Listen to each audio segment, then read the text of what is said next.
Guys, I want to share something with you that happened to me and has happened to me, and it's very important. I'm going to leave this video on YouTube for several days without uploading anything else because I want everybody to see this.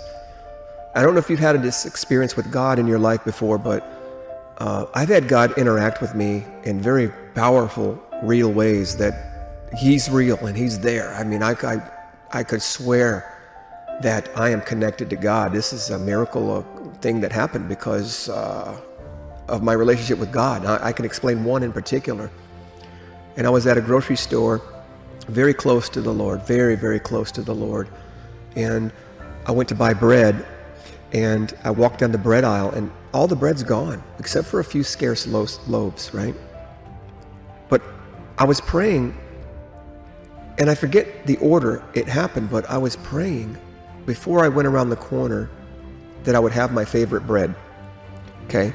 The organic kind of bread with lots of fiber. And when I got around the corner, it was missing. Then I started looking at the leftover loaves, and I started believing that it's going to be there, you know? This happened. This really happened. And I said, Lord, where's my bread? And as soon as I said that, a guy comes walking down the aisle with stacks of bread. You got it. Stacks of bread. And my bread was on the very top. The exact bread that I wanted. And I was so thrilled the Lord was with me and heard me. And that's not a coincidence. That's not imaginary. That's not some, fairy tale stuff there we're talking about. We're talking about a real connection with God. Something that you cannot really deny. It is in your face real. And if you've ever had that with God, and it's part of the reason you believe, right? Part of the reason we believe in God is because we know Him. We see Him. We touch Him in that way, right? And if you've ever been close to God like that, and you know what I'm talking about, well, I want to show you something in the scriptures that may make you shake a little bit if you have gotten lukewarm. Because remember, He says, draw near to me and I'll draw near to you. If you draw away from me, I'll pull away from you. And this is true. A lot of people don't understand that. They think that because they've had these experiences with God, these close, real experiences with God, that's enough evidence that they need, that they're saved and they're always going to be saved, and there's nothing bad that is going to ever happen to them, and they're going to guarantee go to heaven because they've had this experience with God before, and it was so real you can't deny it. And so I want to show you something. Look at what God tells Israel right here in Joshua. This is after they take over the land. It's a warning to the nation. They're conquering the land and they're moving into their settlements. I'll read it from the King James Version, and then I'm going to read it from the Living Bible Version. King James, if you forsake the Lord and serve the strange gods, then He will turn and do you hurt and consume you. After that, He hath done you good. Now look, this is what it says in other translations, a little bit more clear.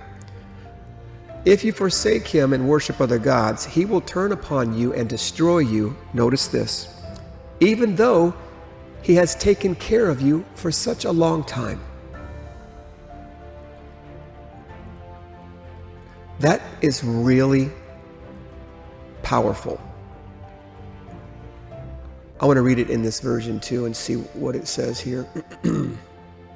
If you abandon the Lord and worship foreign gods, He will turn against you, harm you, and completely destroy you after He has been good to you.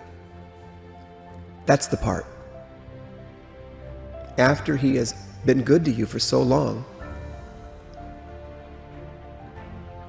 that is not going to guarantee that if we fall away from God or get lukewarm, that there's no consequences to that, even to the point of being rejected at some point. Very, very, very sobering to see that all my close and personal and intimate relationships with God, and how He was merciful and kind and answered my prayers and did miracles on my behalf, and how I saw evidence that he was moving in my life in a good, loving, merciful way. That it does not guarantee in any way, shape, or form that if I fall away from him or pull away from him, that he's always going to treat me in such a way that there are consequences, even do me harm, even turn against me. So I wanted to share that with you, because finally what I want to say in this video, and then we're going to end it, is this.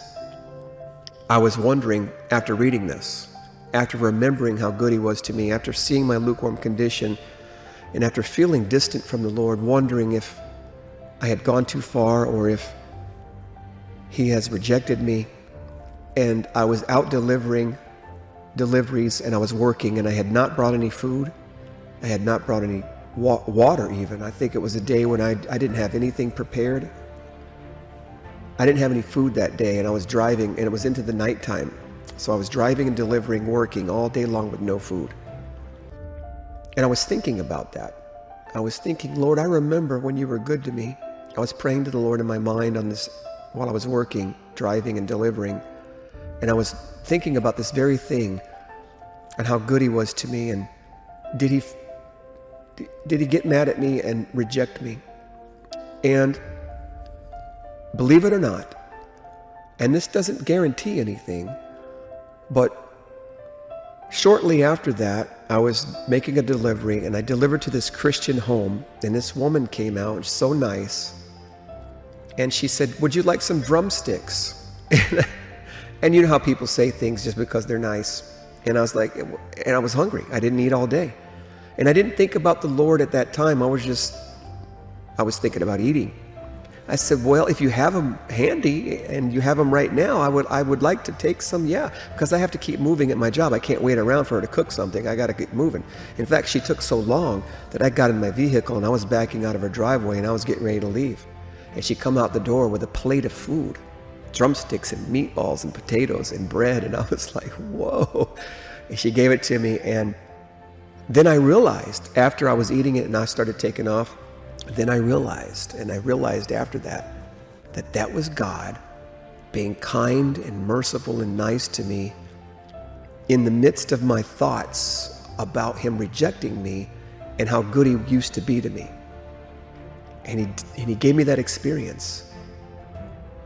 And I'm very excited and happy that that happened. Because that's not a coincidence. That's not my imagination. That's not just some fairy tale thing going on here. This is reality we're talking about with God, a man in his relationship with a real living, breathing God, right? And I'm still told in my heart by the Spirit that these kind acts of God upon us do not guarantee that in the future, if we forsake him, what does it say? If you forsake the Lord, verse 20, it doesn't guarantee that if we forsake the Lord that he won't do harm to us and even reject us. And so that is very important to understand, because the doctrines in the churches today teach something that's just not biblically realistic. It's just not sound. We have to keep drawing close to God with fear and trembling. And it's very important that he has our heart like that, because if we are lukewarm or lackadaisical, clumsy, that's going to cause massive spiritual problems, and even to the point of being self-deceived into some wild understandings that are just simply false. We want to be sound and take these scriptures and take these lessons to heart. So I hope this video has helped some of you out there, and I look for God to get close to you, but he's not going to get close to you if you're not getting closer to him. Okay, that's the number one. We've got to draw closer to God, and sin is in the way.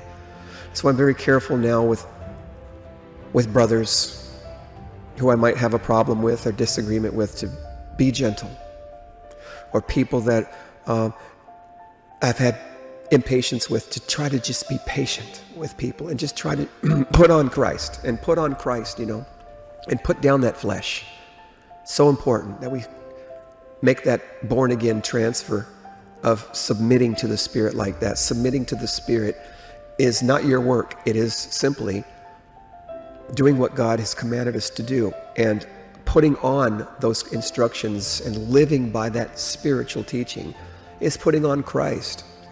So when we draw close to God, we'll draw close to Him. And we're not always going to see these miraculous things take place. When they do, they're awesome. They don't guarantee that you're going to be saved forever and ever, because you got to continue to abide in Him. And they may not always be there when you want them. And there's the challenge of, where are you, God? And He's testing you. We have that as well. But just wanted to share that with you guys. I love you guys. Thanks for your donations, everybody. Don't forget, we're live streaming on the weekends. Go to the Twitch channel and watch the videos. If you're not able to join us live, keep up with us. But thank you for any donations that you send to this ministry. I'm very grateful for that. All right, I love you guys. I'll see you later. God bless you. Peace.